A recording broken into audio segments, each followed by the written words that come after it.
Tamil crime comedy drama சீரிஸாக இப்போ ஜீ5ல release ஆயிருக்க காக்கி சர்க்கஸ் சீரிஸோடைய ரிவ்யூ தான் பார்க்க போகிறோம்.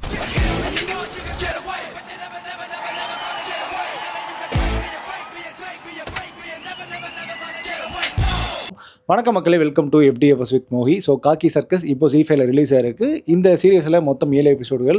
ஒவ்வொரு எபிசோடும் 20லேருந்து 25 நிமிஷம் தான். ஸோ இந்த சீரிஸை இயக்குகிறார் அமீன் பரீஃப் அவர்கள். ஸோ இந்த சீரிஸ் எப்படி இருக்குன்றதை நான் டீட்டெயில் ரிவ்யூ சொல்ல விரும்புகிறேன். ஸோ ரிவ்யூக்கு போகிறதுக்கு முன்னாடி இந்த ரிவ்யூ வந்து பிடிச்சி நான் மறக்காமல் லைக் பண்ணுங்கள், கமெண்ட் பண்ணுங்கள், ஷேர் பண்ணுங்கள், சேனலை சப்ஸ்கிரைப் பண்ண மறந்துடாதீங்க. ஸோ வாங்க நம்ம ரிவ்யூக்கு போகலாம்.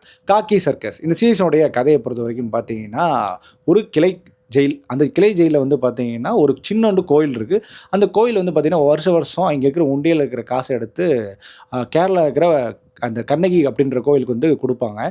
ஸோ அது ஒரு வழக்கமாக வச்சுருக்காரு இந்த ஜெயிலர். ஸோ இந்த ஜெயிலர் வந்து பார்த்திங்கன்னா வர கைதிகளுக்கு எல்லாமே புக்கையும் கொடுத்து காசையும் கொடுத்து அந்த காசை உண்டியில் போட சொல்லுவார். புக்கை வந்து படிக்க வைப்பார். எப்படியாச்சும் தெரிஞ்சிட மாட்டாங்க அப்படின்ற மாதிரி வச்சுருக்காரு. அந்த ஒரு தண்டத்தில் தான் அந்த ஜெயிலில் இருக்கிற அந்த கோவிலானது உண்டியல் காணாமல் போயிடுது. ஸோ அதுக்கப்புறம் இந்த விஷயம் வந்து பப்ளிக்கும் தெரிய வர ஆரம்பிக்குது. ஸோ அதுக்கப்புறம் இவங்க எப்படி கண்டுபிடிச்சாங்களா இல்லையா அப்படின்றது தான் கதையாக அமையுது. இந்த சீரிஸுடைய பாசிட்டிவ் நெகட்டிவ் பற்றி பேசுவோம். இந்த சீரிஸோட பாசிட்டிவ்னா கண்டிப்பாக டெக்னிக்கலி ரொம்ப சவுண்ட் கூட்டாக இருந்தது. எஸ்பெஷலி விபின் பாஸ்கர் அவர்களுடைய பின்னணி இசை இந்த சீரிஸ்க்கு கூடுதல் பலம் அப்படின்னு சொல்லலாம். அதுமாதிரி சினிமாட்டோகிராஃபியாக இருக்கும், நீரஜ் அவர்கள் நினைக்கிறேன் அவரோட சினிமாட்டோகிராஃபியாக இருக்கட்டும், அண்ட் அர்ஜுன் அவர்களுடைய எடிட்டிங் ஒர்க்காக இருக்கும், நல்லாவே ஒர்க்காக இருந்தது. டெக்னிக்கலி ரொம்பவே நல்லா இருந்தது. பார்க்கும்போதே எஸ்பெஷலி நைட் ஷாட்ஸாக இருக்கட்டும், அப்புறம் வந்து ஒரு ஸ்டண்ட் இருக்கும், ஒரு லார்ஜில் ஸ்டண்ட் இருக்கும், அதை கோரியோகிராஃப் பண்ண விதமாக இருக்கட்டும், and cat and mouse game விளையாடக்கூடிய அந்த ஒரு சிச்சுவேஷனில் எஸ்பெஷலி 6th and 7th எபிசோடில் வந்து கொண்டு போன விதம் ரொம்ப நல்லா இருந்தால் சொல்லி ஆகணும். அண்ட் இந்த எபிசோடு பார்த்தீங்கன்னா நான் ஆல்ரெடி சொன்ன மாதிரி 20-25 நிமிஷம் தான்.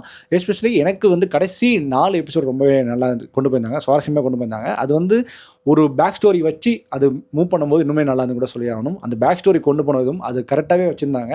ஓகே, ஜஸ்டிஃபைடாக இவரோட விஷயங்கள் இருக்குது அப்படின்ற மாதிரியும், அதுக்கடுத்து வந்து கேட் அண்ட் மவுஸ் கேம் கொண்டு போகிற விதமாக இருக்கணும், அப்புறம் இவர் பிடிபடுவாரா மாட்டாரா அப்படின்ற ஒரு சுச்சுவேஷன் கொண்டு வர விதமாக இருக்கட்டும்.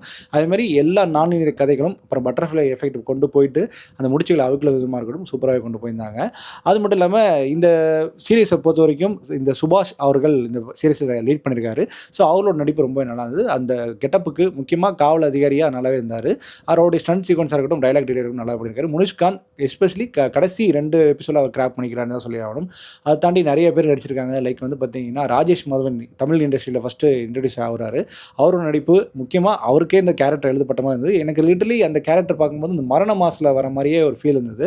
அந்த கேரக்டர் லிட்டரலி இதே மாதிரி தான் இருக்கும். அதில் ஒரு மாதிரி சைக்கோ மாதிரி இருப்பார், இதில் வேறு மாதிரி ஒரு லுக்கில் இருப்பார். அதை சூப்பராக ஜஸ்டிஃபை பண்ணுற அளவுக்கு என்னோட கேரக்டர் எழுதப்பட்டிருந்தது. நான் அதுவும் அந்த 4th எபிசோடில் வர அந்த டர்னிங் பாயிண்ட்டுக்கு அப்புறம் அவரோட நடிப்பு இதில் ரொம்ப ஹைலைட் ஆகுதுன்னு கூட சொல்லி ஆகணும். அது மட்டும் இல்லாமல் இதில் வந்து வின்ஷு, காயத்ரி மற்றும் நிறைய பேர் நடிச்சிருக்காங்க. அவங்க எல்லாருமே சரி கொடுக்கப்பட்ட வழியை என்னவோ அது கரெக்டாக பண்ணியிருந்தாங்க அப்படின்னு தான் சொல்லி ஆகணும். சரி, இந்த சீரிஸ் பொறுத்த வரைக்கும் பார்த்தீங்கன்னா இது வந்து ஒரு கேட் அண்ட் மவுஸ், அதே மாதிரி ஒரு டார்க் காமெடி நிறைஞ்ச ஒரு காமெடி சீரிஸ். ஸோ காமெடியும் சரி ஒரு சில இடங்களில் ஆன் அண்ட் ஆஃபாகவே நிறைய ஒர்க் அவுட் ஆயிருக்கு. எஸ்பெஷலி 6th and 7th எபிசோடில் வர அந்த காமெடி சீக்வன்ஸ் எல்லாமே நல்லா ஒர்க் அவுட் ஆயிருந்தது. 7th எபிசோடில் வர அந்த முடிச்சு அவிழ்ப்பு அது எல்லாமே நல்லா ஒர்க் அவுட் ஆயிருந்தது சொல்லலாம். சில ட்விஸ்ட்டும் நல்லா ஒர்க் அவுட் ஆயிருக்குன்னு தான் சொல்லி ஆகணும். இந்த சீரிஸில் பெட்டர்மெண்ட்டாக வர வேண்டியது என்ன அப்படின்னு கேட்டிங்கன்னா, ஃபஸ்ட்டு 3 எபிசோட இன்னும் கொஞ்சம் நல்லாவே விறுவிறுப்பாக சுறுசுறுப்பாக அடிக்கலாம் இருந்தது. எஸ்பெஷலி அந்த 2nd எபிசோட கொஞ்சம் தூக்கிட்டால் கூட கதையில் எந்த ஒரு இம்பாக்ட்டும் இல்லை. ஏன்னா 2nd எபிசோடு வந்து பார்த்தீங்கன்னா தொலைஞ்சு போச்சு தெரிஞ்சு அதை பற்றி தான் இன்வெஸ்டிகேட் பண்ணுறாங்க. அந்த இன்வெஸ்டிகேட் பாட்டும் பெருசாக இல்லை. அதுமாதிரி ஓவராலாகவே அந்த இன்வெஸ்டிகேட் அப்படின்ற ஒரு விஷயமே சரி பெருசாகவே இல்லை, கொஞ்சம் நல்லா எழுதப்பட்டுருக்கலாம். அது அப்படியே மேம்போக்காகவே இருக்க மாதிரியும் இருக்குது. அதுமாரி நம்மளுக்கு தெரிஞ்சிடும் இந்த கேரக்டர் தான் இது பண்ண போகுதுன்றது. அதனால் சுவாரஸ்யம் ஒரு சில இடங்களில் இருக்கிற மாதிரியும் எனக்கு பர்சனலி ஃபீல் ஆயிடுச்சு. ஆனால் அந்த 4th எபிசோடுக்கு அப்புறம் அதுக்கான விஷயங்களை கரெக்டாக கொண்டு போயிருந்தனால எனக்கு ஓகே இது கரெக்டாக நரேஷன் பண்ணுறாங்க அப்படின்ற மாதிரியும் நம்மளால் ஏற்றுக்க முடிஞ்சது. ஆனால் இந்த ஃபஸ்ட்டு 3 எபிசோட இன்னுமே கூட நல்லா எழுதப்பட்டிருக்கலாம். அதுக்கான காரணக்கூறுகளும் இருந்திருக்கு. அது மட்டும் இல்லாமல் காமெடியும் சரி நிறைய இடங்கள் ஆன் அண்ட் ஆஃபாக தான் ஒர்க் அவுட் ஆயிருக்கு. காமெடியுமே நிறைய உள்ளே இன்செர்ட் பண்ண வேண்டிய விஷயங்கள் இருக்குது. அது கொஞ்சம் கோட்டை விட்டாங்களா அப்படின்னு தோண வைக்குது. ஸோ அதையும் கொஞ்சம் சரியாக பண்ணியிருக்கலாம். மற்றபடி இந்த சீரிஸை பார்க்கலாமா வேணாமா இல்லை கண்டிப்பாக பார்த்தே திரும்ப அப்படின்னா என்னை பொறுத்த வரைக்கும் ஒரு டீசென்ட் வாட்ச், ஒரு ஒன் டைம் ட்ரை பண்ணக்கூடிய ஒரு சீரிஸாக இந்த தமிழ் சீரியஸான காக்கி சர்க்கஸ். ஸோ இந்த சீரிஸ்க்கு நம்ம கொடுக்கக்கூடிய ரேட்டிங் என்ன அப்படின்னா 5க்கு 3. ஸோ இந்த மாதிரியான மூவி ரிவ்யூஸ் அண்ட் ரெக்கமெண்டேஷனுக்கு சேனல் மறக்காம ஃபாலோ பண்ணிங்க. Stay with me FDFS with மோகி.